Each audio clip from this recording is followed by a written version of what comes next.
Hi, Denise Gwen, reading aloud for you from my novel, The Greasy Spoon, Chapter 31. What the fuck's happening? Ed whispers. I've got no time. He braces himself again and punches up through the lid, and this time he's prepared. He shucks the lid off their cage and it slides right off and clatters to the floor below. Wherever the floor ends in this hideous machine, he does not know. But it takes a few seconds before he hears it clattering onto the concrete floor.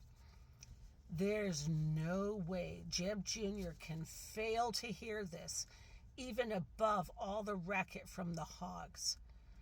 What does it matter, though? With the lid to the box off, Nick's got a bit more room to work with. He thrusts the knife between two gears. The machinery shrieks. The knife holds. The gears stop turning, and the cage rocks. I hope that's enough. What is this thing? It's the gassing cage. When we hit bottom, we're going to suffocate. Suffocate?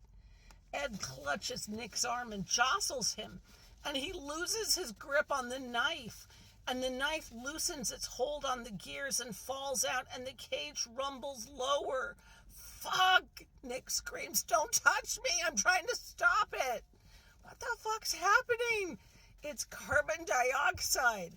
It's a heavy gas, and it'll strangle us if we get down to the bottom, Nick says, even as his throat thickens and his vision turns blurry. Yes, this is it. They're going to die. Save me, Nick. I'm trying. What the fuck are you doing to my machinery? Jeb Jr. hollers from the concrete floor above. He bends down low, his face close enough that Nick can see the deranged eyes bugging out of his head. Fuck you, Nick screams. Let us out of here. Are you breaking my machinery? Fuck you, you faggot. Calling me a faggot, Jeb Jr. mutters, and he straightens up and hurries away. Fuck, Nick mutters. Fuck. The air quality changes.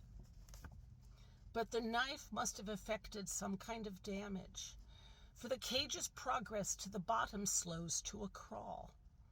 Even so, they're still in trouble. Nick's vision blurs as the oxygen levels plummet. They haven't reached the bottom yet, but the gas is seeping up. He inhales, holds his breath. The cage rumbles lower. If he doesn't stop this thing in time, by the time the wheel rotates back up around from the back side, there'll be 2 dead lawyers lying in a cage. Which is the start to a good joke about dead lawyers. I can't breathe, Ed gasps. Hush! What? Nick whips off his belt and grabs the metal belt buckle and thrusts it between the gears. The belt buckle clicks, a gear presses against it and stops, and the machinery whines, but the belt buckle doesn't work as well as the knife did, even though the next gear does catch for a longer moment, and the cage rocks as the gears shudder and catch, and Nick's standing on his knees and jabbing wildly at the gears, but nothing's taking hold. Ed stops screaming and climbs to his knees beside Nick and grabs a hold of a gear as it grinds down slowly toward the belt buckle. Push it in, he gasps. Push it in harder. Nick pushes with all his might and pushes the belt buckle deep into the well between the gears, and the gear does stop briefly, but then it shudders free of the buckle and keeps on grinding.